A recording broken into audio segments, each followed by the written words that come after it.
hyperdrive now.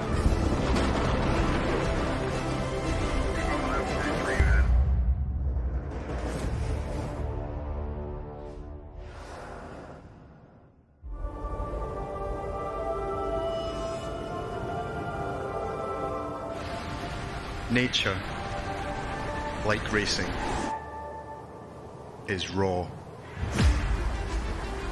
You must be aware of your environment as you are surrounded by energy. You must learn to harness it, store it, and release it.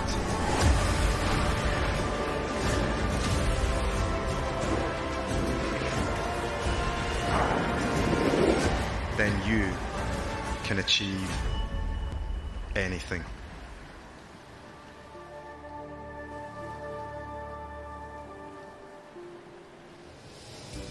Hello and welcome to Extreme E, coming to you from Scotland for the Hydro X Prix.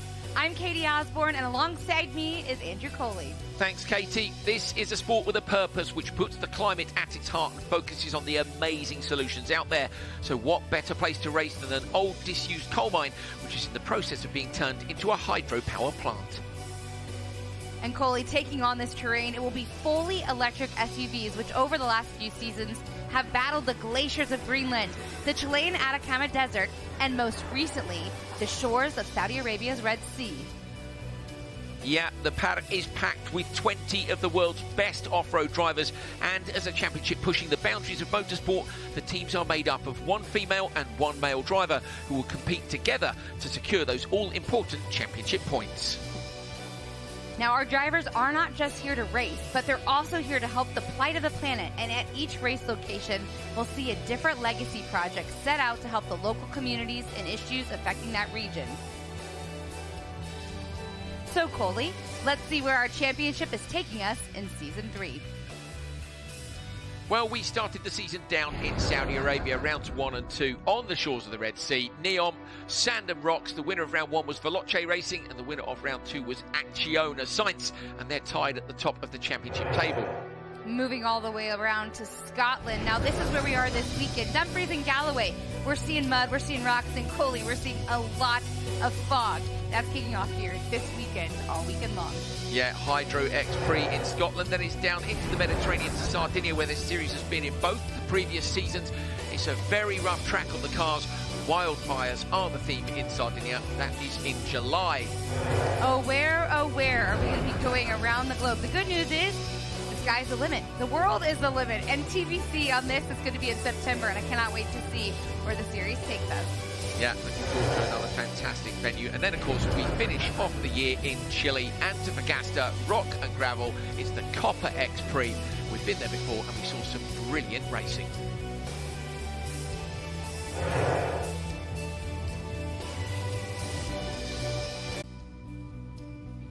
Well, here we go again. Here we are. Round 4. Glad to be here with you, Coley. Yeah, Katie, great to have you with us. Laura Winter on site, of course, as well, reporting from the paddock. We're just going to do what we did yesterday, but minus the fog, hopefully minus some of the crashes, but there was some pretty wild action. Oh, it was incredible action. In fact, we didn't know it was going to be. When you mentioned the fog, it started that way. We had no idea that the day would end and the way that it did. A lot of celebrations for X44. Andretti, that was one where, disappointing, but hey, they were on the podium. If you're new to us with Extreme E and you want to learn a little bit more, here is your opportunity to take you through the series.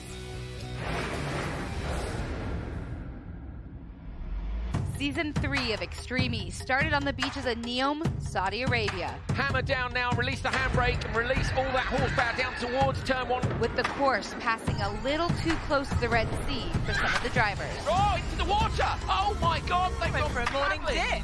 Fast undulating terrain provided plenty of other challenges, with Andretti Altequilet crashing out 3 times across 2 days of racing. No, not again! A third roll for Andretti! This is unbelievable! Round 1 ended with a quintessential move by Christopherson on the first corner of the final, slingshotting the Swede into first place. In the background, watch out here for Johan Kristoffersson. The RXR machine, he's passed 3 cars already. Going to try and take the McConnell line around the outside. RXR outside, inside line for Veloce. It is RXR who lead. However, it was his former teammate Molly Taylor who had the last lap, as Veloce was bumped up into first place by a penalty for RXR. The new doubleheader format meant that the drivers and, more importantly, the cars had to be ready to race again the following day. For Abt Cupra, the hard work was definitely worth it, as they powered through to the final of round 2. Alatia goes up the inside into the door, rubs the RXR wide. They were joined by round 1 winners Veloce, as well as RXR, Acciona Sainz, and the number 99 GMC Hummer EV. Kristoffersson making the same move as yesterday, but Ekstrom has got a brilliant exit. No one's getting back to Ekstrom. Yesterday they were P2, but today they're going to go one better. Acciona Sainz win their first ever Extreme E race here at Neom in Saudi Arabia. Round 3, the Hyrdo Prix in Scotland saw chaos from the start. Contact and a roll! Absolutely huge crash! The grand final saw a brilliant back-and-forth battle between X44, RXR, and Andretti Altaquilat off the start. Timmy Hansen going to pass McConnell, pushes him out wide. Before the brutal course claimed another victim. Off the side of the road, Johan Kristoffersson!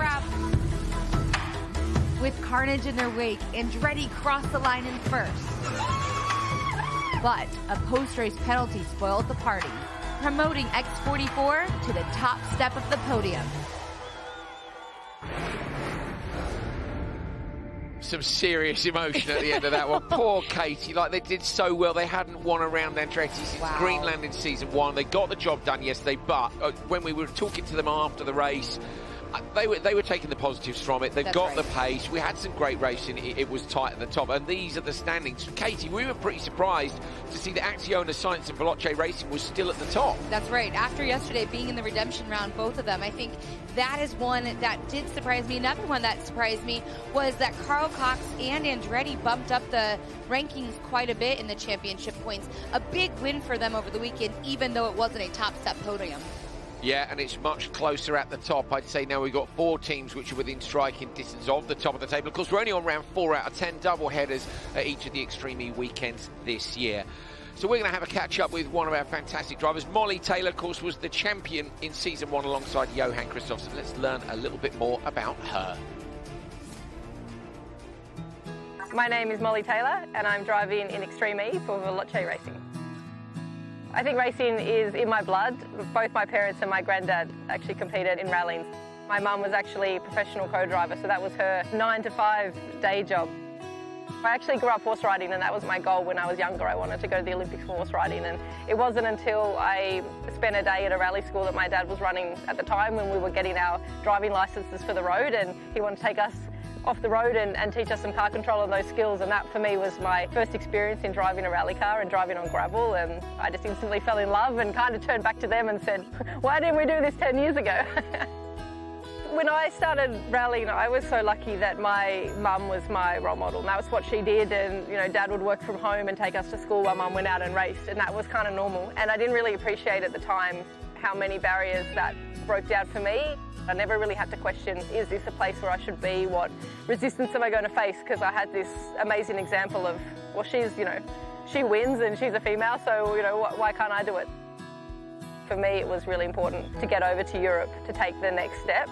I was renting a barn because I didn't have much money. I definitely remember it being quite tough because I was like 20, all my friends were out partying and doing all these things, and I was like alone in a barn or in a workshop. So yeah, it was definitely tough, but I think it's what I got to do. So, a lot of cool memories from that time as well. I raced in Season 1 of Extreme E for RXR. I think there's so many moments of Season 1 Extreme E. I think one of the biggest ones was coming to Saudi in that first quali session, because no one really knew what they were doing, and it was kind of the first test for everyone. So I think to be able to come out and win that first quali session was just an awesome feeling, because so much build up and anticipation to be able to come out on top and then win that round as well. I think that's probably one of the most special moments, and then the championship as well. It's hard to top that. Rosberg X Racing, they are the champions, our first ever Extreme E winners. When I got the call from the Veloce racing team to speak about joining them, you know, I was definitely very open-minded, and then it was pretty evident from the first phone call that we had that this was a really exciting team, and I got just a really good feeling straight away. It's the perfect mix of that desire and ambition, but then also the skill and the experience of all the people on board. So for me, it was a pretty clear decision. The driver partnership is so important, and I mean, even from my rally experience, you know, firstly, you both want to be fast, but you're working together. So instead of two teammates trying to be faster than the other one, you're actually trying to extract the most performance out of both the drivers. So if those two drivers can work well together, then it's a massive performance advantage. So I really feel that with Kevin. You know, we have fun, we work well together, we're always working on different things, and I think that brings out the best in both of us.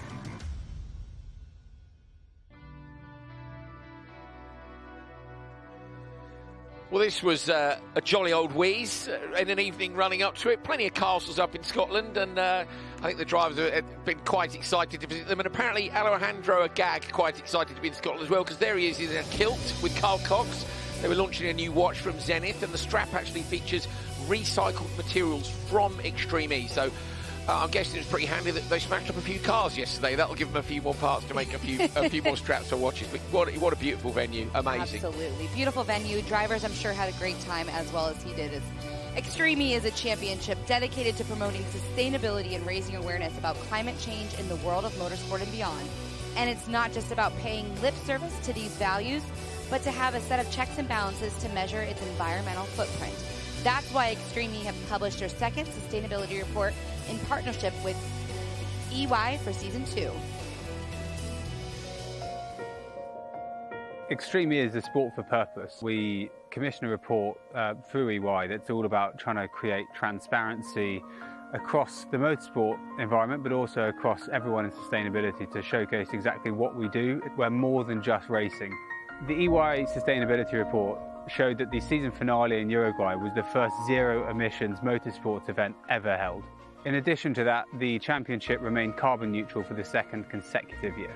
So part of the way the series ended up to be carbon neutral was our work with our legacy projects. And our legacy projects are about creating long-term positive impact in the race locations. And that includes race locations that we've been to, but we're not racing in again. So great examples include our 1 million mangrove planting project in Senegal, our work with UNICEF and an education program in Greenland, and with the TNC in the Amazon rainforest, where we're trying to combat deforestation in the region by doing these amazing agroforestry projects, working with local farmers to use different sustainable agricultural practices in order to hopefully give them a diverse income stream and also create positive impact environmentally as well. So the report went beyond the racing. So we covered the environment, and we also covered another one of our key pillars, which is equality. We decided early on to create a series that gave equal opportunity to male and female drivers. So every team has one male and one female driver with equal responsibility. And what we've done is track the data and measure the improvements of the drivers across the series. And what we've seen is the gap times between the male and female drivers was 26% improvement from season 1 to season 2, and the gap is getting closer and closer. We can be a huge platform for change if you give anyone exactly the same opportunity to be able to compete at the highest level. This is what we do. We're proud of the way we do it. We're constantly seeking to improve, and we hope that other people can do the same.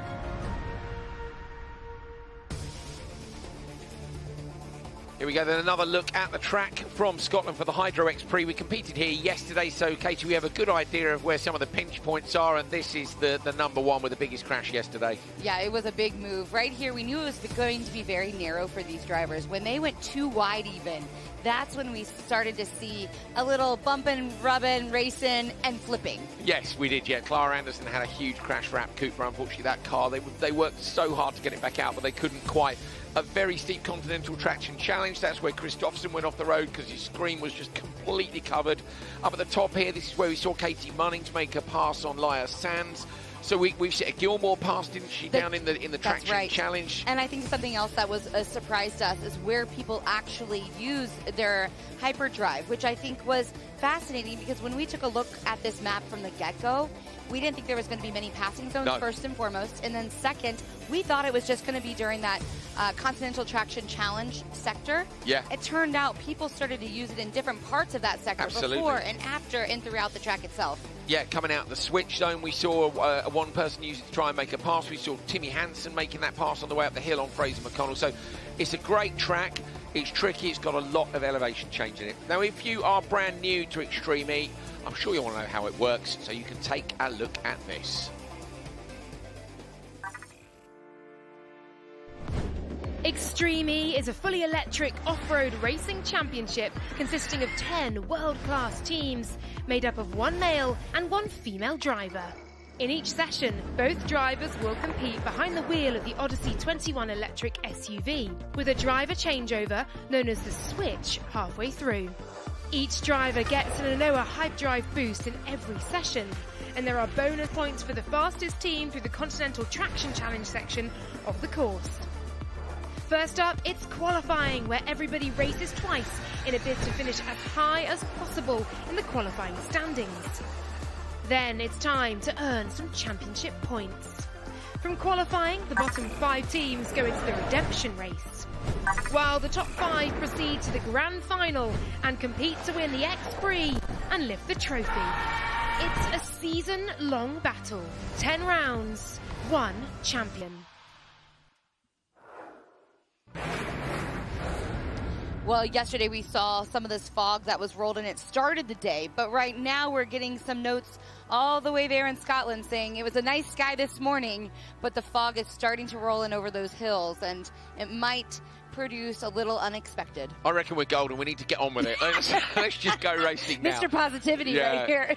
So grid play, you can use the QR code on your screen there, but you can also take a look at this. Here we go. Learn a bit more. In the build-up to the final in each Extreme E Prix, fans can show their support and vote for their favourite teams and drivers through grid play. The voting takes place via the Extreme E website. The team that collects the most votes gets first pick on their grid position in the grand final and will have the opportunity to massively influence the start of the race. But there is a twist. The teams that do not reach the grand final can donate their votes to any other team. With a strong start being key to a good Prix result in Extreme E, grid play could make or break a team's chances of success. Which team will emerge as firm fan favourites? Good morning, welcome to the paddock for round 4 of the Hyrdo Prix. It's Sunday. Johan Kristoffersen joins me after a roll in yesterday's final. Firstly, how are you doing? And talk us through what happened. Yeah, all fine. No worries. But yeah, I think the problem was really that I couldn't really see anything. The visibility was very, very low. I got a lot of mud on the windscreen. Up towards waypoint 7, and then I tried to follow Timmy's tail light as much as I could, but then I lost contact with him a little bit, and then I couldn't see them, and then I ended up in the dust, and then yeah, I literally had absolutely no visibility at all. So then I hit the bank and rolled over the bank, and I knew more or less where it was. And doing the track walk, I was literally thinking, I hope no one goes over this bank because there is a long hill going down. So I was happy that the car stopped and didn't continue to roll. So, but yeah, my first roll ever. So, which other better place than to do it in Extreme E? Well, congratulations for that. And the car is good? Yeah, the car is good. No issues with that. So yeah, guys did an amazing job yesterday. So me and Michaela went to the hotel, tried to rest a bit. Got a call from Petter Sober as well, and congratulated me for my first roll. So yeah, it was so good. Great stuff. Best of luck today. Thanks so much, Johan. And another driver who had quite a spectacular role yesterday, Clara Anderson, the app car, desperate to get out for that redemption race. Clara, firstly, how are you this morning? And secondly, how is the car? Will we see you out there? Oh, both me and the car are actually super fine. I just want to give a big shout out to the whole Extreme E organization to have such a safe car. I mean, it was quite a big impact, but today I feel brand new, so it's all good. Great stuff. Best of luck today. Thanks, Clara.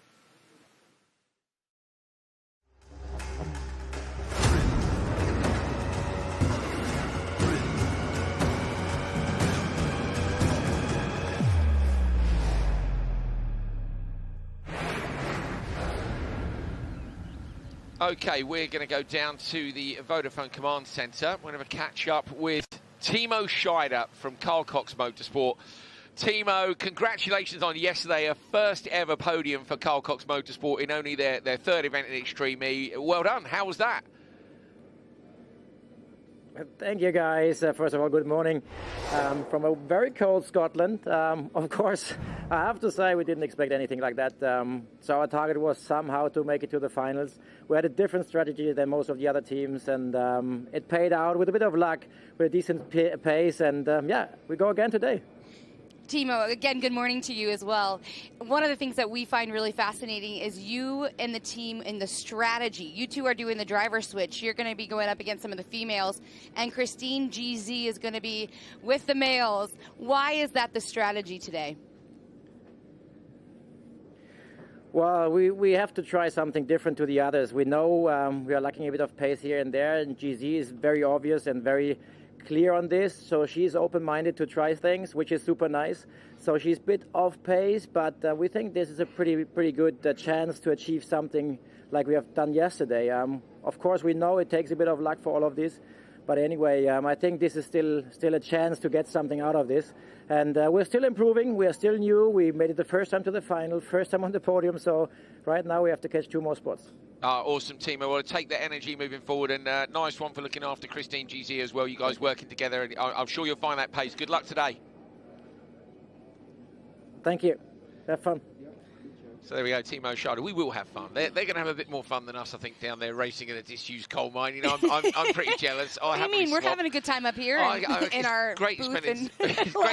Great spending time with you, Katie. Yeah, but you know what I think is fun about Carl Cox is I think Carl brings the fun. He was talking about the party and the vibes and the energy, and that's really what that is setting that team apart. Almost time to go racing here for the first qualifying session. Let's go to the command center. Attention all teams, this is race control.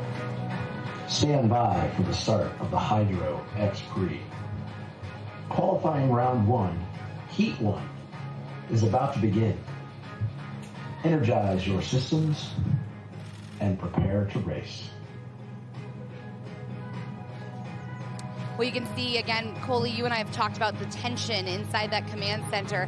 I don't know if we're just feeling it from over here or if they're actually feeling the tension. But kicking off the day, you see the drivers, especially these females, getting geared up and ready, putting their cans on, wanting to make sure that they're supporting their teammates, as we just talked about. Timo Scheider, the only male in the command center as it relates to the drivers, with his teammate, Christine GZ, out on the track. Yeah, interesting is that they put her in with the male drivers. Do you remember yesterday when I think Gilmore passed her and then she was right on her tail? I might have the wrong person, but when she was following, she was that little bit quicker. That's right. Close, and following quick drivers is a great way to learn. So yes, if she's snacking a tiny bit of pace, stick her in with these guys, and there's a bit to learn. Well, and as we're taking a look at the grid here, starting on the left side, we have Johan Kristoffersen, who, as he just said, was his first roll ever in his career, and that's a big, long career to not have a roll. Next to him is Fraser McConnell, Nasser Al-Attiyah in the middle there, Christine GZ pulling in the ranks for Carl Cox Motorsport, and RJ Anderson right there on the right hand of the screen. He's also on the outside, and that may or may not, as we found out yesterday, give him an advantage.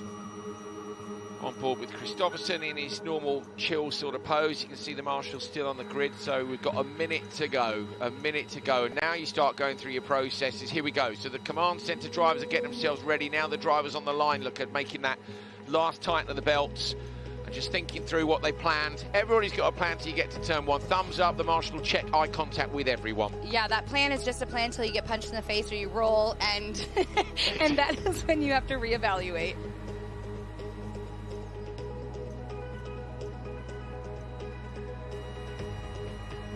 Okay, here we go then. Q1, round 1. Still they wait a few seconds before we go. Yeah, and I think this is that time where it's early in the morning. They're just kind of waking up. This is where they actually get started in the day. This is where that adrenaline push comes, right when they see that green. Saw the lights change there. They're now white, which gives the drivers the warning that they're about to get going. You see, they're all focused on those lights. They'll look for a green. and then it's the run to turn 1. Who's going to get away with it? We've seen the McConnell line worked again yesterday. So Kristoffersson has that inside line. He'll try and gain a bit of ground. McConnell's used hyperdrive on the run to turn 1. He used it on the exit yesterday, and McConnell's going to get the whole shot on the inside line, but no round the outside. He puts it up on 2 wheels, and it's R.J. Anderson who's come through. Kristoffersson waiting for hyperdrive on the exit, along with Alatia. Alatia's very wide on the circuit. Christine GT at the back of the pack has lost a bit of ground there. She wants to get back up to them as quickly as she can. So leading at the minute, R.J. Anderson just getting around the outside of Fraser McConnell in turn 1. Kristoffersson looking up the inside of McConnell now as they go up the hill. This is where the pass was yesterday. Okay, everybody in one piece, nobody with mud on the screen, let's go. Well, nobody with mud on the screen, but one thing that we can take note about is the track looks a whole lot more damp than it did yesterday. And I think we heard during yesterday's sessions was that when this track gets wet, it gets really slippery. And I think that is a different feel than these drivers had in yesterday's events in round 3. That might be an element that will take a play. And you can see the visibility. We knew that, and it's wet visibility. Another thing to keep in mind, where yesterday it kind of stuck right there on the windshield.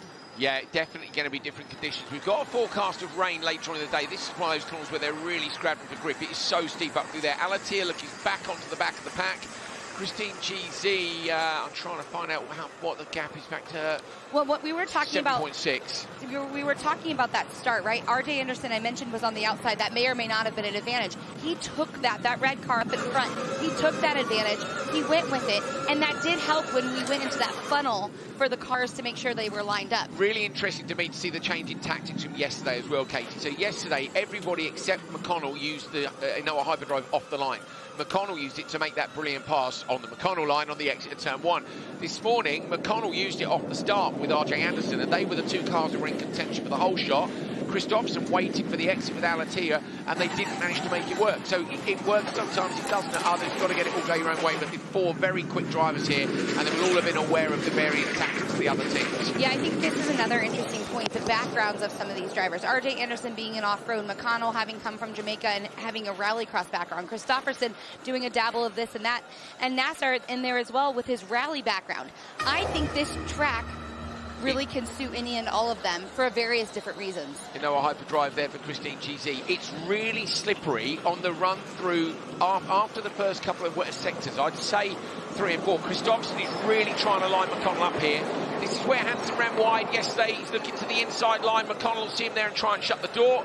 Kristoffersson is really trying to make Fraser drive on his mirrors, trying to distract him and make him miss a braking point. And in these conditions, that's going to be much easier than yesterday. Just scrabbling for grip everywhere. Yeah, I mean, it's much easier because you can see, not only in the conditions, but we're looking out the window of Kristoffersson there, and you can actually see what's in front of him, which was the big issue yesterday as we were talking about that roll. He's still not got good visibility. Look at that. It's absolutely filthy across the screen. It is filthy, and that was actually, I think, during the switch, how they make sure that thing is clean for the switch of drivers, I think is going to be a really important factor. Meanwhile, one car you don't need to worry about is R.J. Anderson. Yes. That man's car is cleaner than it started, really. He's all right, isn't he? He's doing all right. Tiny bit of dust there on the outside line, but say we're expecting rain later on today, and this section here was described by Tommy Howman, the championship driver, as like driving on ice with slicks in crazy conditions. He's alongside Tamara Molinaro, who's in as championship driver again this weekend. Great to see Tamara back in the paddock. You talk about good job from the course as well. Great stuff. You talk about it being like ice. We just highlighted Fraser McConnell there. Fraser McConnell actually went to Sweden for quite some time in Finland to practice driving on ice so that he was more comfortable in conditions that would provide that feel. And so I think it is really interesting that this is a track that is producing different feels. As we're coming into the switch zone here, you can see R.J. Anderson and the Chip Ganassi team coming in. But that's what I like about this track is it changes dimension as the track kind of comes to. 24 seconds was the gap last time back to Christine GZ, so that's a fair bit of work for Hyrdo to do to try and get back to the battle at the front. Amanda Sorensen jumping in for R.J. Anderson. That is Christina Gutierrez. Christina Gutierrez waiting to take over from McConnell. Of course, they won yesterday. I spoke to them on the phone, actually. That was great, wasn't it? We were here finishing off the shows. There's Fraser McConnell trying to get the whole shot. And, just on 2 wheels. Might have been able to get on the throttle a bit earlier, but for me, Anderson had got him around the outside. And yet Christina was there, wasn't she, in the background with Fraz's dad, and Like Fraz was talking to us about the tactics. So actually, Christina Gutierrez is now the most successful driver in the history of Extreme E4 qualifying. She has 7 top qualifiers. Loeb has 6, but of course he's not in the car with her this year. So 7 times top qualifier for Christina Gutierrez, and she moves up to 3rd as well in the list of wins behind Kristoffersen and Molly Taylor. So meanwhile, we know that X44 is defending their championship. As you can see, it's a little wet inside that cockpit there. X44, as you're mentioning, Christina Gutierrez winning last season with Seb Loeb. And you can see what yesterday's win did for them, bounced them up to 3rd and made them have that spot there. They've lost positions there. They've lost positions, Katie, in the switch zone. We could hear Gutierrez was shouting, but we couldn't hear what about. She was looking at the clock at the side, and it had a couple of seconds left to run. You don't want to go early. That's what happened yesterday with Andretti Altequila. They went 0.3 of a second early. Andretti Altequila, yeah, but the penalty is 15 seconds plus the time gained. So unfortunately there, a late release for X44. We didn't see if it was a problem with the belts or whatever. So Sorensen now leading. She comes out the switch zone. And then I think you'll see who's in P2. It's RXR, isn't it, are in P2. Timing screen hasn't updated yet because they haven't reached a gate. So you have to wait for them to come through to a gate, and then you'll see the timing update bottom left of your screen. There you see Amanda Sorensen coming in from the drift world. Just making sure she's comfortable there in that seat. Of course, right behind her is, again, Amanda Sorensen is another growing. There we are in second. It is RXR. That is Michaela. And, you know, I think Michaela is somebody we've also seen grown in this series. You talk about Amanda Sorensen and where she's grown as a young driver. I do think Michaela also, look how comfortable she looks behind the wheel. I think she is learning so much from Johan, and that team pairing has continued to grow over the course of Extreme E. But both Molly Taylor and Michaela Arlen-Kotlinski have been absolutely fantastic teammates for Kristoffersen. You know, we know he's a very focused guy. You don't win 5 world championships without that. He's won at everything he's done. But the ability to pass that on to your teammate is a different skill set. And I think we're seeing the team. Well, look at the stat you saw earlier in the show, a 26% increase in pace for the female drivers compared to the male drivers. And that's just where they're doing a bit more of what some of the male drivers have done. There's a bigger pool of male drivers, so maybe they've had to go a little bit further to get to the top over the years, and now their teammates are doing this, making the same thing. Look at yesterday, Tanner couldn't close the gap down on Laya Sands and Co in front. They're really, really quick. You mentioned Gutierrez. We just saw her behind the wheel. She and that team X44 have dropped down to 4th in the timing system. So something to your point, I'm interested to hear what happens as it relates to that car, as it relates to that switch, and what the real issue there was. Now we see Amanda Sorensen out there in the Chip Ganassi car out in front. One thing to note too is she does have some of that off-road experience. We see Christina Gutierrez here in the X44. But going back to Amanda Sorensen, who's leading this thing, she has UTV experience, which means she's really comfortable in dirt. She's really comfortable in the tactical details, the quick moving, the sprint racing, in this off-road stuff. So I think that is another person who we can see elevate her game today in this kind of track condition. Oh, running a bit deep, coming down the hill. So Clara Anderson's run a bit wide. And you can see she's using now her Enoa hyperdrive to try and defend. So Anderson ran just a little bit deep at the bottom of the hill. Gutierrez in behind hasn't used her hyperdrive yet, so this might well be for a position. Remember, today there are 2 qualifying sessions. Okay, so now we're seeing it for Arlen-Kotlinski and Scheider as well. Scheider trying to gain a bit of time, and Arlen-Kotlinski, I reckon, has used that in the Continental Traction Challenge. Gutierrez, look, and now Gutierrez uses the hyperdrive. I think that's just a little bit too early because there isn't a gap. That's a little bit of a waste of the extra power there. There was no way through. Remember, as Clara Anderson is on the defense, she is making sure she's comfortable in that car and doesn't roll. That roll was so big for her yesterday. That flip was something that may have given her a little bit of that PTSD to know that in the motorsport world, when she's being chased right now, she also knows she has to keep 4 wheels on the ground. Gutierrez has given her 2 nudges now. Katie, she's hit her twice. Now she moves on the inside. Christina Gutierrez makes the pass. She nudged Anderson twice on the run-up. Now she turns into that left-hander. Anderson will try and make the pass back again. At least she was polite, realistically. She gave her the nudge. She let her know she was there. Puncture as well. So puncture for Anderson. So maybe that's why she's had a loss of pace, or was that from just now?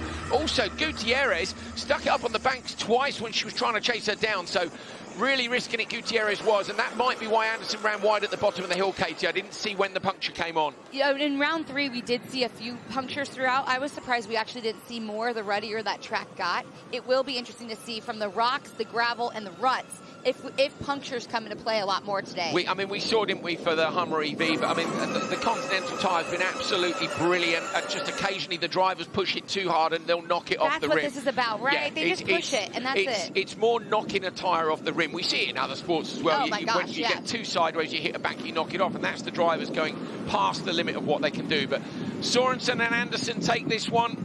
Great drive by them for Chip Ganassi Racing coming down into the left-hander now. You've got Arlen Kotlinski going to take P2 with Christopherson for RXR. Gutierrez does get third place. And Clara Anderson should come down to the finish line any minute. Now, there she is in the background with that rear right puncture. And look at that. So Timo Scheider actually got back to the back of the group there. Scheider must have been on an absolute mission to make up some of that time. Well, we knew that he was on a mission. We knew that that was going to be their goal. They want to make sure that they're staying mid-pack here within the championship points after yesterday's podium. Amanda Sorensen, look at that. You see just heavy breathing from the physicality of driving these cars. Now, the Chip Ganassi team, as we're looking at it right there with Anderson and Sorensen, they have actually had quite the consistency, a fifth, and a fourth already. Here's that pass that we saw with Cristina Gutierrez. You can see, I'd be curious to see the other side. What's that tire looking? It's already down. It's already down. So after those nudges happened, it was before that. Look at that. Yep. And then she can't turn it in. What I'm keen to see is whether it was down. You remember when she came to the bottom of the hill and ran wide? Yeah. Was the rear right already down? Because I didn't spot it. It might well have been. That was the first nudge that she gave to go, I'm here, I'm coming through. Hello. Gutierrez went up the right bank. She'd actually been up the left bank prior to this as well. So she's lost a bit of time here, but I don't think she would have got up to the top 2 anyway. Look at the visibility I'd say as well. Clara Anderson has had the toughest go at it this weekend. Yeah, she's having. Yeah, she is a bit of an MVP for maintaining and just pushing through the challenges that she has been given over the course of the weekend in Scotland. As you can see, the teams and drivers are walking back. There's Nassar. I would not say he was probably satisfied with that run for the as the big picture goes as it relates to the team, but again, they're just trying to get comfortable and they need to do what they can do overall. Continental Traction Challenge at the moment led by Chip Ganassi Racing. We're going to have a catch up with Fraser McConnell from X44, who's in the command centre. Yesterday's winner, Fraser McConnell. It was a good day yesterday. That's maybe not the start you're looking for today, but not too bad. I think Christina did well to manage to make a pass out there. It's a tight track. Yeah, no, yesterday was awesome. X44 Vita Carbon Racing did their absolute best to give us a good package, and Christina and myself made the best of that. Bringing home top place finish for the team is awesome, and I think Bossman was happy. Yeah, this morning isn't the perfect start, but motorsport is never perfect. So going to go back, look at what we did wrong, and see how we can improve. Just like a driver, Fraz. The motorsport is never perfect. Drivers can always improve. As you were looking at Christina there, what was your takeaway from her performance? What was the feedback that you will be giving her? No, she still drove amazing. Great, really good pass, nice clean pass. So have to take the positives when we get them, and analyze what went wrong. You guys are running third in championship points. Congratulations. What I appreciate is it seems the chemistry between you and Christina are there, but it's been a short-lived experience for you two. Why is it special? Why is that camaraderie between the two of you really showing? We both really want to win. We're both super competitive. Everyone in the team is competitive, X44 has really prioritized opportunity, and, that hasn't come at a cost of performance. So we're going out there every corner like it's my last.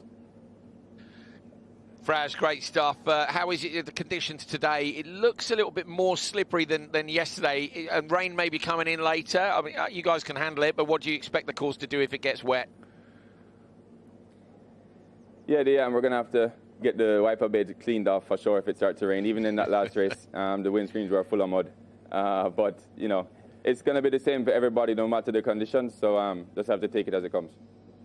All right, thanks, Fraser. Very best of luck to you and Christina for the rest of the day, and well done for yesterday. Great stuff, mate. Thanks, guys. Big up. Big up. There we go, you see. Oh, big up. Oh, what we're hearing here then. Race control decision. What have we got? Oh, okay, under investigation. Fair enough. We'll learn more later. I mean, I kind of... But okay, Coley. So hold on. So there's two bits of content there, Katie. Just quickly, the first one, yes, was too hard, but no pass was made. So that if it's the first contact for me was a bit harsh, but they didn't make the pass. It's about whether you push to pass. So when you push a car out the way, whereas for me the pass that they actually made was clean. So it's under investigation. They'll look at both bits of contact. Also, Clara Anderson's got a puncture, so she's maybe checking up where they wouldn't expect her to. So I think there's some arguments there that isn't too bad. Well, and as we're taking a look at the results, we know Timo Scheider and GZ there came in 5th. Followed by an Abt Cupra. It was tough. It was a big push for Clara to try and make some moves. Of course, McConnell and Gutierrez there in 3rd, as we just talked to Fraz. RXR coming in 2nd in that race, having a decent run for them, just getting through clean. And of course, the winners, the big winners, were Anderson and Sorensen. From the start, Anderson had taken it, and Manda held on to it.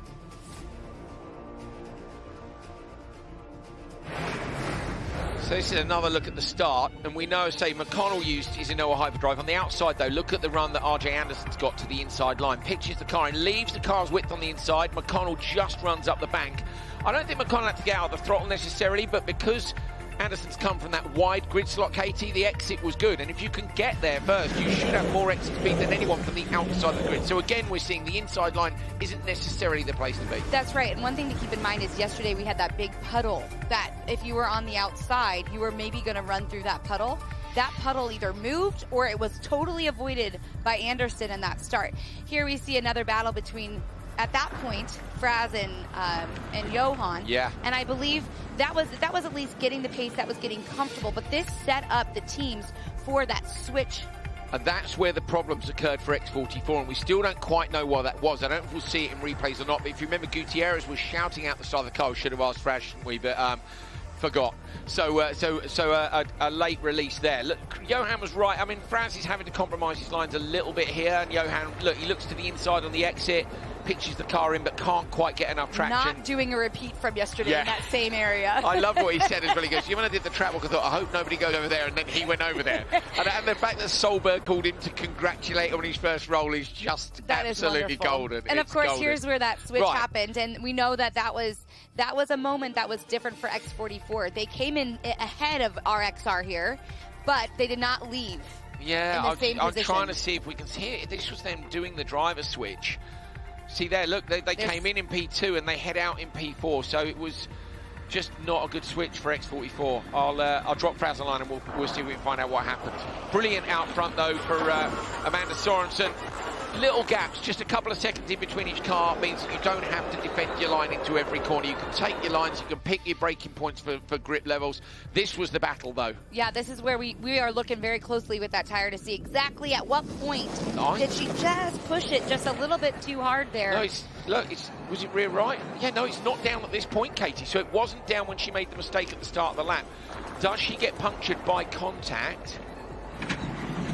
So I think the contact from Gutierrez has caused the deflation. In which case, that might be what the that'll be what they're investigation's all looking about. at. They're looking at. Okay, so then she makes the pass. So that I think is the point that the tire went down, is the big contact from Gutierrez.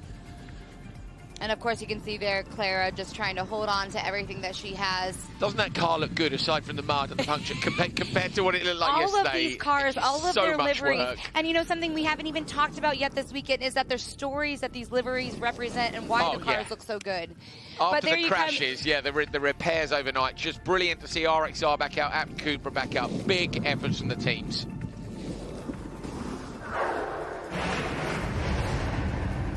Okay, so decision from race control, instant involving cars 44 and 125. There is the deflation. It's a that massive is more than a contact. nudge. And yes, we're watching it in slow-mo, but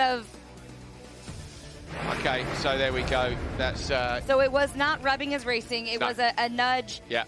And it was a hit which caused the deflation. So basically, they've gone, you can't do that, and they've switched their positions on track. So Abt Cupra in that one get P3, X44 Vita Carbon Racing get P4. So now yesterday's winners, Christina Gutierrez and Fraser McConnell, are going to have some serious work to do. Remember, 2 qualifying sessions points added together for that, and you need to be inside the top 5 to make the grand final. And in addition to that, you have the Continental Traction Challenge, which I think is something that we haven't even talked about yet within these qualifying sessions. And we see the teams there, we see that car, that tire, we're trying to roll on in with the rest of the 3 tires. And, you know, that's what this is the importance of this qualifying session, is to set themselves up. If you're just joining us here, you can see... We might have a quick chat with you. There we go. Since it's Laura and the cameraman. We might have a quick chat with you in a minute. Hopefully we will. Great job. Yeah, no, absolutely. And I think Amanda Sorensen there must be proud. Because, you know what, here, yes, there was a battle going on behind her that maybe slowed some of the cars down. But Amanda took what RJ gave her and continued on, and then put even more of a gap between herself and the other cars. That's a job well done by Amanda Sorensen. Absolutely. Oh, weather's looking tricky, isn't it? We may well end up saying there's rain forecast around midday. We're going to go down and have an interview with Laura Winter. I wonder who she's with. I'm with our winners of race 1. Amanda Sorensen and RJ Anderson join me now. Amanda, coming to you first. You brought it home, first place. A great start to Sunday. Yeah, it was definitely good. I think I didn't really know what the track conditions were going to be like today, just because we're expecting some rain, and it's also looked like it kind of got a little bit more slick overnight. So it was just kind of the game of balancing, like, do I drive cautious or do I push hard? But thanks to RJ, he gave me the car with a good gap, and I just kind of from there had to pace myself through.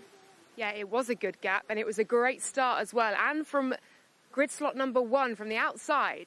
Yeah, we had last gate pick for that qualifier. So I knew yesterday in the final, the vision here is key. So we got a bad jump, and I just knew no matter what, coming from that outside, just pedal to the floor and carry it around that outside, and we were able to do it, pull a great start, and run clean, keep the windscreen clean, and Amanda killed it in her second segment, so I'm looking forward to Q2. Yeah, you set yourselves up very well for today, and expectations coming in, so what could potentially be a grand final? Yeah, just continue sticking to our plan. Obviously, we're hungry for the win. Yesterday, we had a little bit of a mishap, and so we were very close to being on the box, but today we're going to shoot for it. Great stuff. Thank you very much. Well done. Best of luck. Extreme E is a championship which goes far beyond just racing, always striving to raise awareness of the bigger climate issues that our planet is facing. The championship shines a light on the solutions that are out there, and through the Count Us In initiative, the ways in which all of us in our daily lives can do small steps to make a very big difference.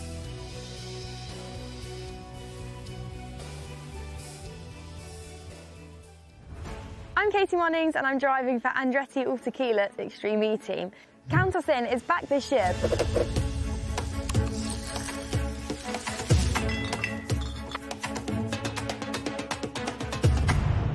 Count Us In works by everybody at home taking a pledge and donate your votes to your favourite team.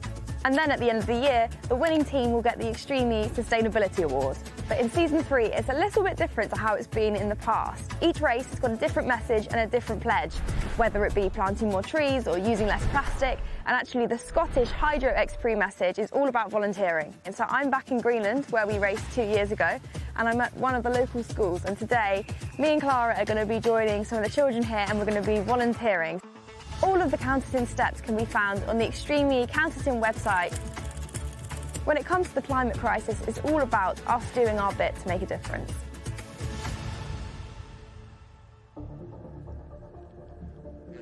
Well, best of some of our onboard action. Might even got a bit of radio in there from the sound of things. This is a look back. You can see the little latches which hold on the rear clamshell of the body.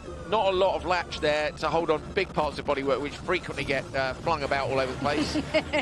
Yeah, there's been a few pieces that are broken debris, as one would say, on the side of the track. Yeah, this best onboard is really fascinating. Yesterday, even we got to hear some of those crashes. It wasn't just watching them; you felt like you were part of that action.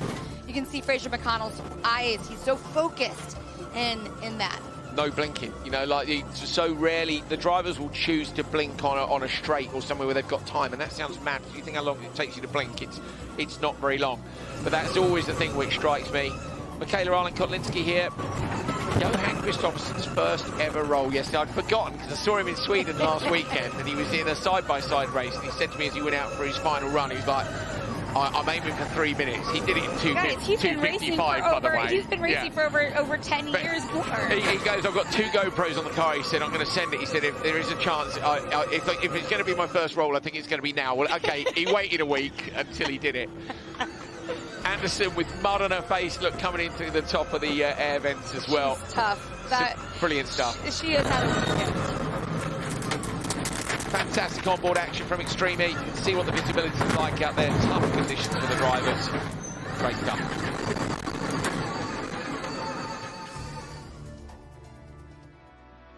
So these are our power icons down in the paddock, and it's all about, again, about renewable energy sources. We've got wind turbines, we've got solar panels, we've got hydrogen power units. So much clever stuff down there to make sure that we're as renewable as possible. In fact, there was an event last year where I think we had zero emissions, basically, the first ever motorsport event with that. In the meantime, we're going to hear from Richard Washington, who can explain about the Hydro power plant here in Scotland.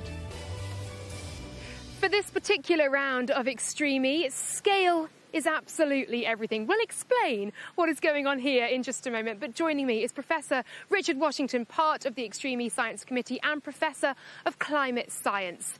Behind us is the most stunning backdrop. It's our racetrack, but it also has a bigger purpose, doesn't it, Richard? This has got to be my favourite venue to date in Extreme E. Highly symbolic of what we're trying to do. An old coal mine, disused coal mine, now progressing to become a hydropower plant. It is amazing stuff. We've created a miniature power plant here as well. Just explain how this hydro plant works. This will work in exactly the same way as what's going to happen behind me. The basics, we've got a lower reservoir, lower lake and an upper lake. We've got some renewable energy. It may be solar, it may be wind driven. It depends which of those is available.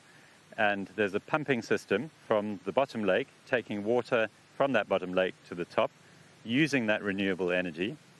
Once that top lake is filled, that water can then be let out of a sluice gate down the yellow pipe and turns the generator at the bottom. And that's the bit that I love the most, because the generator and the pump are the same thing. So what we can do then is build renewable energy on demand instantly through releasing the water from top to bottom, gravity driven. And then we can put it all back again when we're done. It's incredible stuff. It's like one big, beautiful, entirely natural battery, isn't it? And the transition here is so crucial as well, from a carbon-intensive practice to an entirely renewable source. Why is that so important for the future? Well, that's writ large and what Extreme E is trying to do in terms of getting off the carbon bandwagon, making that transition quickly, and Scotland's doing it sensationally quickly. It really is a world leader, and clearly showing when there's a will, there is a way. Thank you very much indeed, Richard.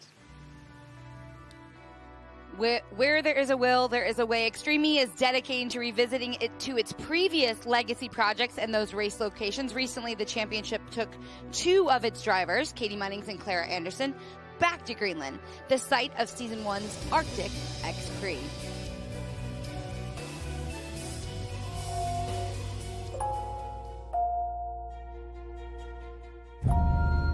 Today we're having a tour from Sissimut to Kangerlussuaq. In the winter, it's all by snowmobile or dog sled, and it's really interesting to see the way that they transport themselves and equipment, because the changing climate is making a lot of problems for the locals, especially the people that are living in settlements. Welcome here in Sissimut, Greenland. It's great to have you back. And now we're out in the snow, because Extreme E has been here twice, but this is the first time in the winter. Winters in the Arctic are changing fast. It's here we see the climate change most, making the winter season shorter, changing fisheries because the water is getting warmer. We're only 57,000 people and spread out on this biggest island in the world. So we have many small settlements, and with climate change, some of them get more isolated because you cannot go on the sea ice as you used to. What I didn't realise is that there's actually no roads joining the big cities here. And so in the winter, the main form of transport is either snowmobile or dog sled. We went and saw some of those areas where I think it's a real challenge now for them to get from A to B. One of the first stops that we did was to arrive at a settlement that had been abandoned about 50 years ago.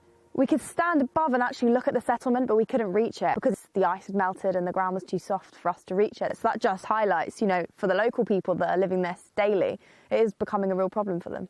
I've noticed as we've been riding up here that the ice is melting in areas. Is that normal or is that unusual? No, that's also a new factor here, that we see that we have +degrees in the middle of the winter for many days, and then the snow melts and water is running, and then it starts freezing again. So that makes dangerous situations because we get these ice accumulations. The ice is melting, and it's both dangerous for you and me on the sled, but also for the dogs. And we could see there were a lot of ditches forming and everything, and it just makes you sad because you can see it in the first point of view what is actually happening here. Greenland and the Arctic is about winter. It's winter more than half the year, so it's great to have Clara and Katie here, and hopefully their platform for speaking out to so many people around the world will affect us positively, and more people will care about climate change. I don't know any other championship than Extreme that does the trips and the legacy projects like this. Like,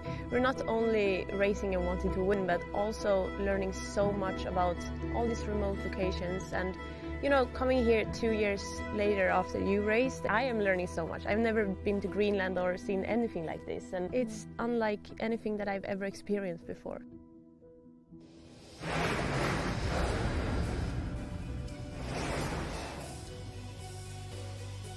Good morning to Lai. Good morning to Molly as well. For both of you, obviously, wins in Saudi Arabia and then the redemption race yesterday. You're winners in that one. I'm sure you'll be wanting a grand final today. How will you get it done, Laia?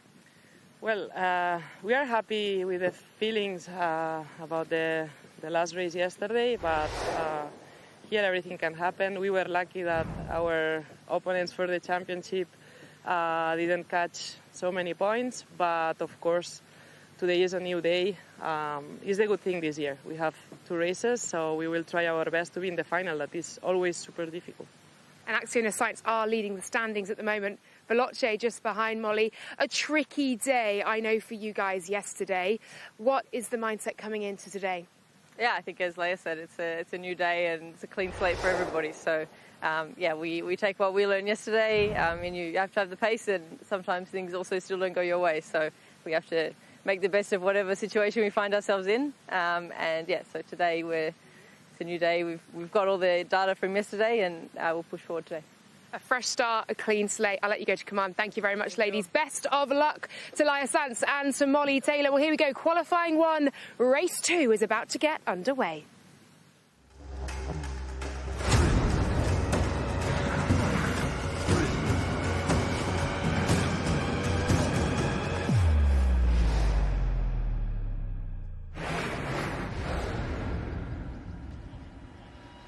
Okay, here we go. Another qualifying race for Q1. Race 2 coming up. 5 cars already been out, another 5 to go. They get points for where they finish this race. They'll get points again for where they finish the race in Q2.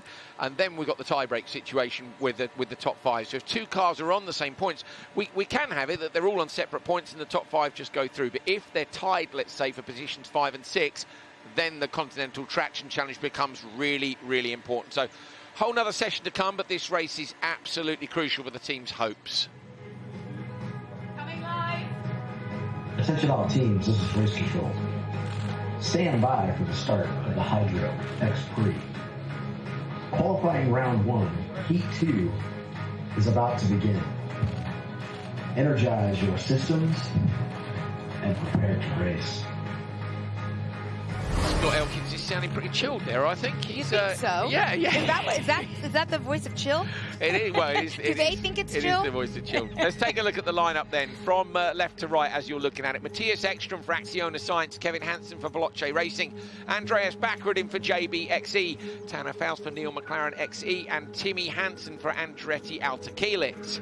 Well, as we take a look at this grid, one thing that stands out to me is where JBXE is in the points. They're in 10th, and that's partly because of some drivers switches, it's partly because getting comfortable, and it's just making sure that team is ready to go. We didn't talk a lot about Andreas Backerud during round 3. No, we didn't see him a lot. Much in round 3. I'm interested to see if yesterday he kind of shook out some of that rust, really understood what this car and this racing style is all about. And if we will then see, there's that typical pound of Timmy Hansen getting ready. 45 seconds to race start. You see the one mile shows off the other way. You're getting the thumbs up from the other one as he heads across. I love this moment, just seeing the drivers in the most tense moments of the build-up before we release them down to turn 1. Here we go then. What would you do if you were driving? What would your pump up be? I'm super nervous. I don't need anything to pump me up when I compete. I'm just absolutely terrified. And then when the lights change, all that adrenaline comes out. Of course, we're seeing 2 Hansens in there. Those are 2 brothers, 2 separate teams. Lights out are coming up. We have a countdown of 10, 9. These drivers are focused, ready to go, ready to push the button, and have that adrenaline pumping through their veins.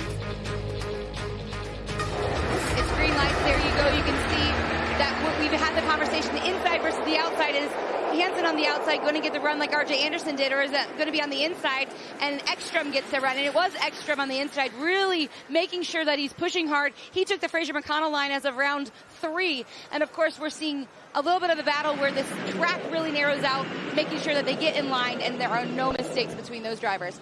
Ekstrom really making a big move out in front, knowing that he has to get that Continental Traction Challenge sector under his belt here, as he has a clean windshield, if you will. Everybody used a hyperdrive off the line. All 5 cars chose to use it on the run to turn 1.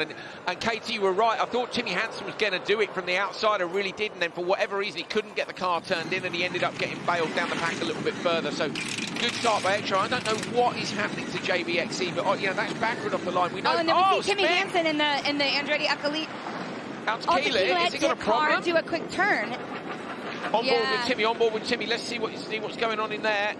So problems. Backerud was a long way. Look at Backerud backing it in up the hill. There's Katie Munnings. They can't believe their luck after yesterday when they thought, here we go, wait, listen up. I was hoping copy that we heard. So we've heard the return on the radio from Andretti out to Keeler. The team knows that there's something going on, trying to relay it to Timmy. I reckon they're out if Timmy's and that car is on the racing line. So if that's the case, Katie will get a safe zone. So between 2 of these flags, they'll switch on in the cars. They have to go down to 30 kilometers an hour. We're seeing Tanner Faust there in the McLaren car. Tanner and Emma were one of the teams as the car is back moving for Timmy Hansen. Of course, that must make him do a sigh of release. But now that team has a long road for the rest of qualifying session. That's a nightmare. So in Q2, they're going to have to come up with an all or nothing tactic, Katie. They need the Continental Traction Challenge. They need, just in case they finish 5th or 6th, they need a win in the next session. That nothing else will do. We've seen you need an average of 12 points to make it through to the final. Look how far back they are. The blue flag in the background for Andretti out to Keeler. You can see everybody else nearly half a lap up on them. That's a disaster. That is a disaster. But if one team at this point is good at coming up with some strategies, you can see it's them. Now we're on board with Matthias Ekstrom in that Acciona Sainz car. Now, of course, they are leading the points. The big win yesterday, or for them, a big win of the redemption round. Of course, he looks comfortable. Following up right behind him is Valache. Another interesting conversation with Valache is yesterday that car was not running, needing to be in the redemption round. Those two teams, though, Coley, are battling for the top 2 championship spots. We're seeing Tanner Faust with McLaren. They went back to the original strategy, which was Tanner racing with the males yesterday. Yeah, they here's somebody's either got something caught in the car or an issue. You can hear a noise which is not a normal Extreme E noise in the Odyssey 21. It might just be something caught in the transmission. Faust right on the pace here. Look, 3.75 seconds covers the top 3. Ekstrom with clear vision out front. I was loving the onboard. You could just see. Here we go again. So just look at the inputs. They're fairly big input up the hill here, but coming through that slippery section through the first few waypoints, he was just so smooth. Faust now applying the pressure here to Kevin Hansen. So, and he's going to try and make the pass. You're on board with Tanner Faust and the Neon McLaren XE. Chasing down the Veloce machine of Kevin Hansen. Kevin Hansen backs it in. Faust looks to the left-hand side. He'll know that Hansen's watching the mirrors now. Gives him a little nudge from behind. Lets him know he's there. Or Kevin Hansen a little bit too sideways. Can Tanner Faust find a way past up the hill? It's just wide enough here. Faust manages to get through in the Neon McLaren XE machine. Great pass by him. And he moves up a position. Brilliant driving for the American. Absolutely. That wasn't even with the hyperdrive, but Timmy kind of looked like, Kevin yeah. kind of looked like he was just kind of standing still there as Tanner got around him. I was wondering, Katie, the same thing. Like, is there a small issue with the Veloce machine? I'm not taking it. There was a great pass by Faust, but in terms of pace up the hill, unless Faust just got a better exit and better traction, but great time to do it on the way into the switch zone. As Matthias Ekström is coming in, we heard from Laia Sands earlier today with Laura Winter. They know what they have to do today to get the job done, and the goal for them is the team championship and those points after yesterday being in the redemption round. As we're taking a quick look at the replay of the start, you can see it on the inside. Matthias Ekström making a great move. We thought that maybe that outside was going to be a good opportunity, but they avoid the puddles. They tried to keep the track as dry as possible because we know that when the track is slippery. I wonder if a problem for Timmy Hansen already here, because as you said, Katie, when you called the start, look, he was right there, and then in the Andretti Alpha machine, just suddenly, look, he drops back as Faust gets alongside him. This is the switch zone for Emma Gilmore getting in now from Tanner Faust. But I was keen to hear if is that McLaren fully in? I think it is. It's hard to tell. Listen. All sorts of problems for the Andretti Alpha and the sound of things. I think he's just done a reset out there. Here comes Backrud. Backrud's a long way back as well. A long way. We're talking a minute and 5. Yeah, that's not Backrud. That's the problem. Out goes the McLaren. Out goes the Acciona Science machine. So it's Laia Sands from Emma Gilmore. Should be now Molly Taylor for Veloce. Emma's got to chill now and just maintain this position if she can, but she's going to come under a lot of pressure from Molly Taylor. She will. Last time Emma Gilmore was out, she had a great pass, and this is one of those scenarios where she knew last time what she was up against with the issue in the switch zone, and now she hopefully has a clean slate from Tanner's setup for her, and now Emma Gilmore can go out and race. Now we know that there might be an issue with the Andretti Altequila team. Let's listen in. I don't know if we're going to get the chance. Andrea's shaking out his hands. Yeah. Look, is there power steering issue? Yes, that could be a great shout. Yes, Katie. Nice one. Thanks. But hold up. We can't. Okay, so maybe. Munnings now, don't forget, Andretti Altequila. If that car's in decent nick, then Munnings needs to make an attempt at the Continental Traction Challenge because they're not coming back from a minute 26 down. So she may as well just have a crack at the Continental Traction Challenge on her run. Save the Anoa Hyperdrive for that section. Can do that. Exactly, and we don't know. We'll find out soon enough. Did it sound like it could do that? I wasn't sure if that was her or Backrud. It's hard to tell from the shots we were getting. So you are on board with that. I couldn't even see. Here we go. Now you're on board with Emma Gilmore. Oh, it's slippery, isn't it? It's very different to yesterday, the grip levels. Taylor chasing down on the handbrake, flicks the car in. Just a little itch there as she comes through. What's the gap between them? It is, there's 6 seconds between them at the minute. So 6 seconds between the Neon McLaren in the background. That's the battle. And then I'm not sure. As long as Emma keeps the pace up. Look at the understeer. Something's happening with Veloce. Look up there in the corner. Something was not coming around the corner. Yeah. Molly Taylor did not look comfortable coming around there with that turn. That car was running very slow. Okay, but who's not running slow is Laia Sands. Girl's got it figured out there. There you see Emma Gilmore. So 10-second penalty for car number 5, Molly Taylor. They've got a dropped flag at waypoint 13, but I don't know if it was Taylor or Kevin Hansen on the first lap, Katie. But that's up on our timing screens. So Veloce are going to get a 10-second penalty. To be honest with you, not going to make any difference because JBXE and Andretti Altequila are so far back. They're more than a minute back. So actually, it's probably not going to affect the result. And the gaps here have gone up. I'm surprised that the gaps have gone up so much. And really, I mean, Gilmore's actually going with Sands here. Oh, locked wheels for Sands as well. And now a triple split screen. Just look at the amount of effort that these fantastic drivers are putting in to try and hold on to these cars. They're having to use the handbrake a lot more to get the cars turned in, and a lot more steering lock, which is just where they're desperately trying to find some grip. Sands coming down over the start-finish line to go on to a final lap. You mentioned this may not impact this qualifying session, but what these qualifying sessions do is build up for the redemption round or the final. And of course, this is why this matters.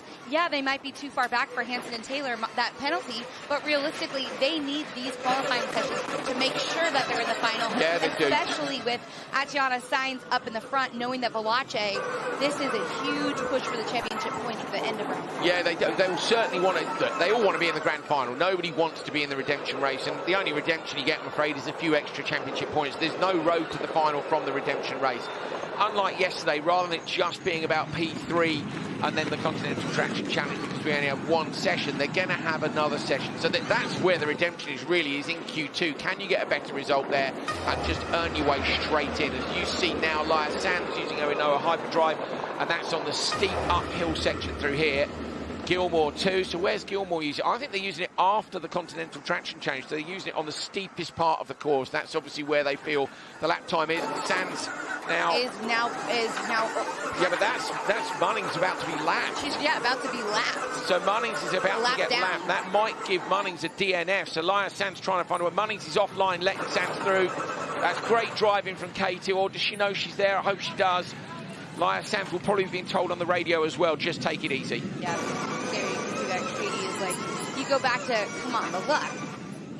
She's in the mirrors all the while because Yeah. she knows she's. I think if she gets lapped, I think it could be a DNF. Depends how the regulations work. She might be allowed to finish the lap, but I think if she's been lapped, they'll end up with a DNF, Katie, and that's even worse than where were they? Uphill battle Yeah. for Andretti Altequila, but one that's not having to deal with an uphill battle is Laia Sands.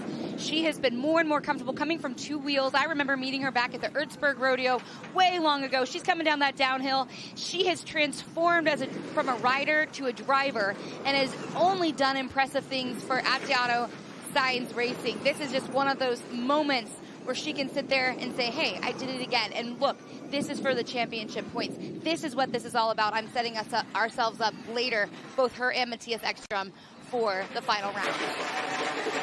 Meanwhile, you can see the Valache car coming in hot, if you will, trying to make up any ground that she can, but of course, it's just finishing at this point. They're hoping that they can have that better qualifying session here in Heat 2, Round 2. I think that's going to be a big goal for Valache Racing.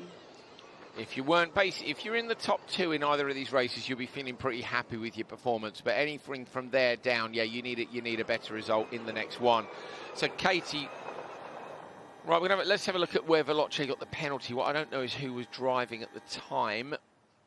We're going to have a look at a replay of that in a moment. Now, I think it's Kevin because it's a Red Bull helmet. Oh no, sorry, Valache in the background. Took that flag down. Took it for a little wave, an extra wave. I don't know who was at the wheel. Maybe. Oof. And going high up on the grass that they're trying to find some grip. You can see the deliberation on. Yeah, Tamara Molinaro in the second row there on the left-hand side, championship driver. And then Guy Nichols in the middle from race control. You've got Scott Elkins down there as well. They're looking at all that data in front of them to try and make these decisions as quickly as they can. Nobody really wants a steward's decision after a race. So a bit of a shocker here for both JBXE and Andretti Altequila, Katie. We've got checkered flag like on our graphics, on our timing screen. They're a long way from the finish, so tech issues definitely for both. We saw Jimmy Hansen stop and potentially do a reset on the car.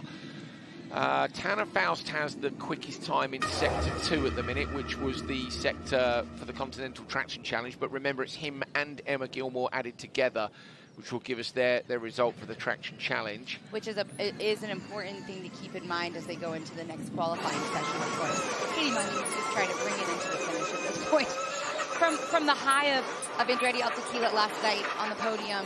I'm wondering how far back she is from JBXE. Not that far. The JBXE machine is really crippled here, but they've only got a couple of corners to go, and it might be that Andretti can chase them down. I think Katie might be a little bit too far back, but if she's got eyes on that, well, you have a downhill to help push you along, and if she can, but that so both close. Cars are limping at this point. But it could have been a P4, you know. It could have been a P4, not quite close enough. The JBXE machine, look, is going super slowly as it crosses the finish line, and Andretti Altequila nearly getting back to them, but issues for both those teams and a lot to do in the next session.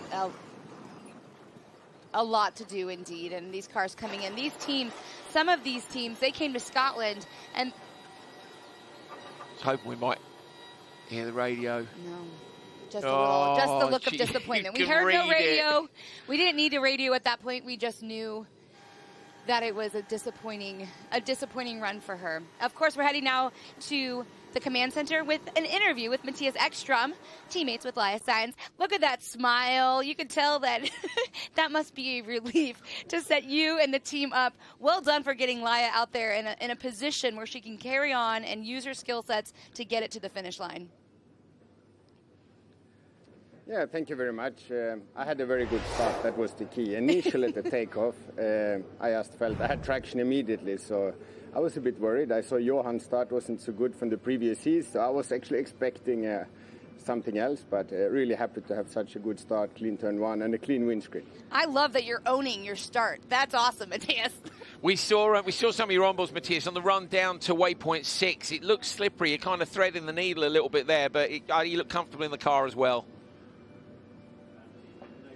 Yeah, I mean, the places where it's watered and it's a bit muddy, it's slippery. And you know, Andrew, when you're leading the race, you don't have to take the utmost risk. So I tried to do a good sector 2, but then every time I screwed up the waypoint 7, which is my favorite, to enter too quick. So I will have to raise my game and try to nail that to get the speed down the hill.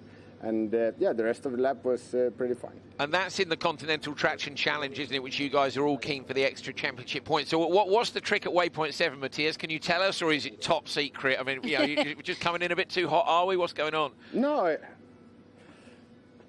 I'm just a bit too motivated. When I go up the hill, you have to stop a little and then carry the speed on the straight. And every time when you go so steep uphill, I feel I can make it, but then over the crest you disconnect the car because it's slightly light and airborne, and then I screw up the exit. And I've done it now, I think 3-4 times, and I did one good yesterday, and that was good enough to get the Continental Traction Challenge yesterday, but again, I feel like a rookie when I'm over-motivated. But maybe it's a good sign that I'm not getting old.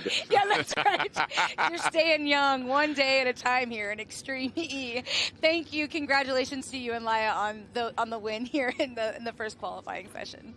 Great Thank you. See you later. Cheers, Matthias. Great insight from Matthias, isn't it? I've said it before, we're so lucky to have such access to such brilliant drivers, legends of the sport, and I love it. The fact that I can't get it right, and he's obviously so annoyed about it.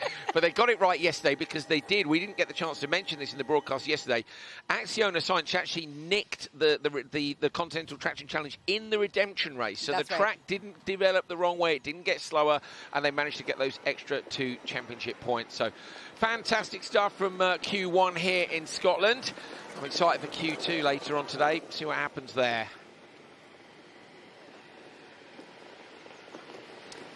Well, you can cars back in the paddock, see. yeah. You know, it's a different. Oh. There is a different dirt and mud on these cars as we're seeing them coming into the start. This is what Matthias was talking about. He had a great start. He knew it. He owned it. And he'd watched. It was interesting what you said. I watched Johan start. It wasn't good, and they knew they were in the same grid position. So you know your traction's roughly the same. Onboard looking back.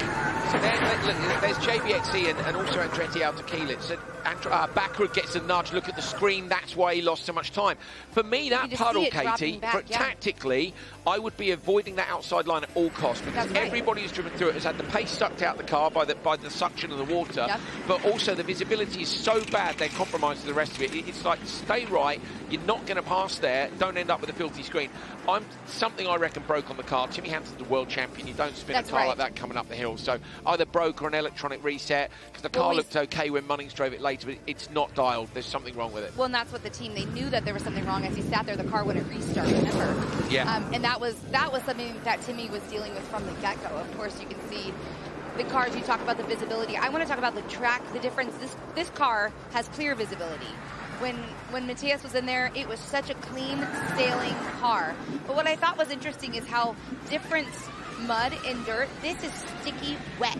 And it's just going, as you can see right here, that lack of visibility, there's no movement on it. So number one, I think that the teams will be campaigning for an upgrade to the wipers. Now bearing in mind it's a one-make championship, there's only certain things you're allowed to do. Now in rallycross, where there's frequently conditions like this, and you're following other cars. Remember, in rally, it's not the same because you're running one at a time. But in rallycross, when you get roosted by dirt, you can't see. So a lot of the cars in rallycross have water pipes directly to the wipers, which constantly run and keep the cars clean.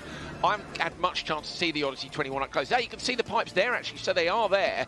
It might be that they're going to want faster wiper speed, more water, better pumps, whatever it is. And that's I think where, after this event, teams will be going, how can we optimise the windscreen cleaning? We've already seen Katie in the switch zone. The other driver comes out and chucks a jug of water over it. Yep. It might just be as simple as the size of the water bottle on the car is not that big. And when it's wet, and don't forget Saudi Arabia, there's no mud. Yeah, there's not no mud. All of the tracks but the visibility have muddy itself was that's different. anyways. a different reason, yeah. But the other thing with the mud is trying to read the grip levels, which we've spoken about a lot on this series before. If you look at the gravel on the left compared to the mud on the right, and whether it's grey or whether it's brown, all of those things give the driver a bit more feel about how much grip there is. And that's where having done a bit of rally or a bit of rally raid, where you're constantly reading different conditions, can help massively. I think the rain is falling, looking at the pictures we were seeing towards the end of this run, but also from the paddock. And I reckon Q2 could be wet, could be slippery, could be very exciting indeed. So hopefully you'll be coming back to join us for that later on today.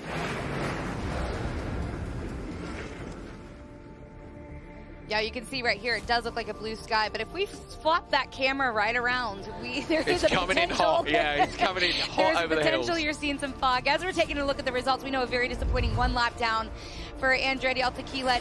You have Andreas Backrud and Hedda Hosos there in fourth. Timmy Hansen and Molly Taylor, or Kevin Hansen and Molly Taylor coming in third. Veloce, not where they wanted to be, but a battle with McLaren there, Elma Gilmore and Tanner Faust in second. We just talked to Matthias Ekstrom and Laia Sands as they pulled in that first place finish. A huge moment for them as they want to continue to work towards these championship points, one round at a time. Here are the standings then after Q1. Ekstrom and Sands top the table from Anderson and Sorensen, which means that they have the faster time in the Continental Traction Challenge. But the cut-off point, look, is P5.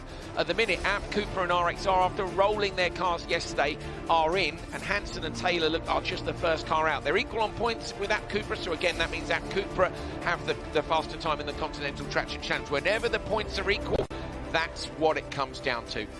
We're going to go down and have a catch-up with the Andretti Altekilet drivers, Katie Munnings and Timmy Hansen.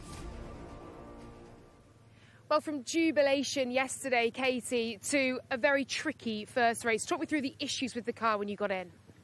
Yeah, I don't know what happened, if it was contact or if it just kind of went on its own. I think we kind of lost the drive shaft on the front. So yeah, I think that kind of spoke for itself, really. I kind of tried to go with rear-wheel drive. It's like eyes out there, and yeah, spun a couple of times on the track. It's very slippery this morning, so not the best start to the day.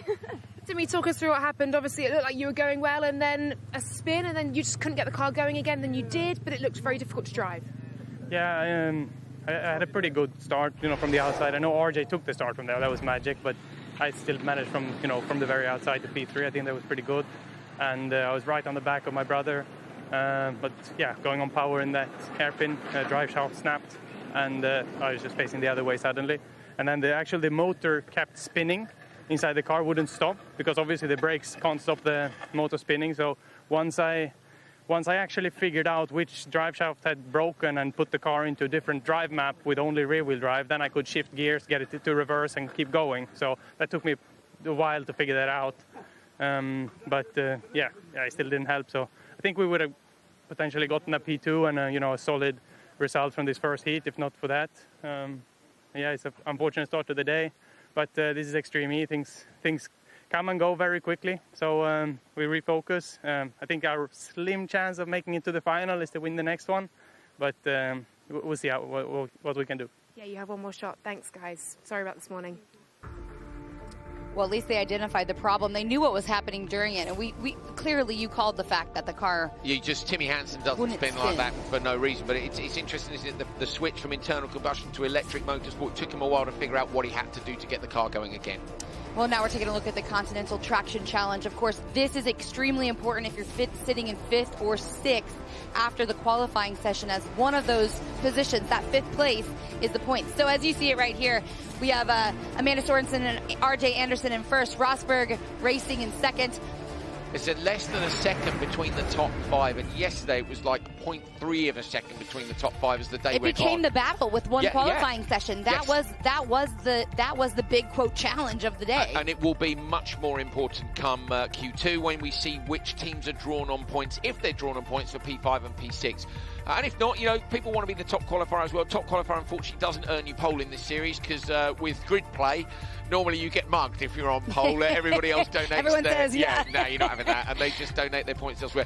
Look Friendly at these competition. These super slow-mos, look, and you can see, look at the dirt and the gravel flying and landing in the puddles in the background. We heard the noises yesterday, the gravel hitting the cars, and then also the cars hitting the gravel at some points for poor old Now you're hearing Anderson splats and it's mud instead of gravel. But look at them scrabbling for grit. Look at the extra lock they had to use to try to get the cars rotated. We just heard Katie Munning say it was like ice out there, and of course you can see why. It's slippery. It is one of those things that this is wet, damp mud, which with the traction, you're not getting traction. You're not getting that grip. I love this shot here where they come up and cross over the road, and you see how early they rotate the car. They get the rotation done so early in the corner. These and cars look so the cool. car through. Yeah, they do, and a big improvement in handling with the Fox dampers that came onto the cars last year. That transformed the way they handle. That was the big. Do you see the air come out of the tyre with the contact there? So a huge hit, and that's why X44 got penalised for that and actually dropped back behind. So we're going to go down and have a catch-up with Abt Cupra. Laura's with Abt Cupra. Well, we heard this sudden crunching sound over the gravel here in the paddock, turned around, and it was the Abt Cupra car limping back in without a wheel. Nasser, just talk me through that first race. Yeah, except yesterday, today it's looked like smoothly coming, and we try, just to keep everything easy, and at least if Q2 we can do a better job and to be in final will be our target. And Clara, it was quite the battle with Cristina Gutierrez, wasn't it? But a puncture for you out there. Yeah, I got pushed from behind in waypoint 9, I think it was, which caused the puncture, so couldn't really do much after that. But we are P3 and we will go out pushing in Q2. And how are the team doing? I'd imagine overnight they have been working so hard. A big rebuild, not quite getting out for the redemption race, and then getting the car in absolute top condition for today. I think the team doing good job, and to fix the cars after the problem what happened yesterday. Thank for the teams, and cars 100% now, and just we need to make our Sunday good day. Make your moves, Nasser and Clara. I'm sure you will. Thanks very much. Best of luck for the next one. Thank you. Well, Abt Cupra might be one of the hardest working teams. Here we are on board, rear-facing with Laia Sainz as she's making her way and having a little bit of a battle, trying to make her way, push her way, if she will, up to the front. Make sure that there's some good positioning for her. Ekstrom off the start, actually, wasn't it? It was Ekstrom off the start for Acciona Sainz, and Laia Sainz taking over at the end of the race. But look, that's that section that we were talking to Matthias about, how slippery it is. And I love the fact he says, yeah, but Andrew, when you're leading, you don't. And this is the bit he gets wrong. So look at it, it's this uphill left-hander. There you go, that flag there is the 2016 World Rallycross Championships nemesis. Flag number 7 because of the speed down here. Now, Katie, we've been saying all through this weekend, it's all about the uphill parts of the traction challenge. And what Matthias is saying, you know what, it's not. It's about that downhill section. You've got to get a good exit from gate number 7. So fascinating stuff. As we're on with Matthias, I really loved how he knew that start was great. He knew he pushed his way through, making sure that it was a different line than what Johan Kristoffersen took, which it was the same line, but he wanted to do it quite differently, if you will. But I loved he owned that and how good it was, but it also showed his character. Yes, there's cars behind him there. It showed his character to say, hey, look, but I feel like a rookie here. I feel like I'm still learning. A couple of drivers that definitely are still learning, if you will, are the Veloce drivers. They're standing by. Another car which somewhat limped home after that first race was Veloce. Molly Taylor, Kevin Hansen alongside me.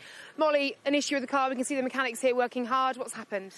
We've done a front left drive shaft, so it happened in Kevin's run, and yeah, I mean, that's the way it goes sometimes. Kevin, how difficult was it to drive?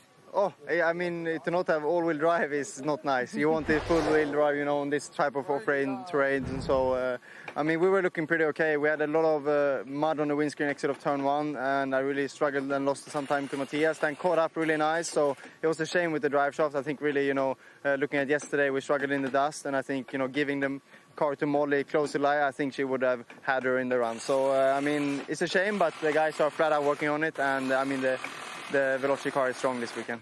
You are P8 in the traction challenge at the moment. I mean, understandably, because of the issues you had, but that's going to be really important, isn't it, looking ahead to get some more points on the board for a grand final qualification? Yeah, for sure. That can always make the difference, and in any case, it's good points. So yeah, we didn't.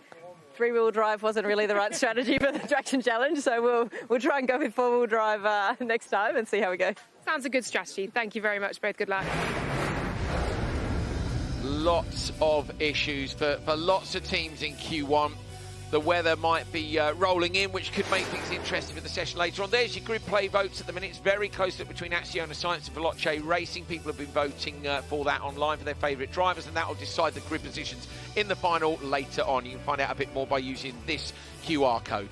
Yeah, of course, this is something that we have lots of racing coming up left today. The weather might be coming in. This is not anything you're going to want to miss. It's going to be different and more extreme than we have been seeing all weekend. Join us a little later on today for the rest of the racing from Scotland.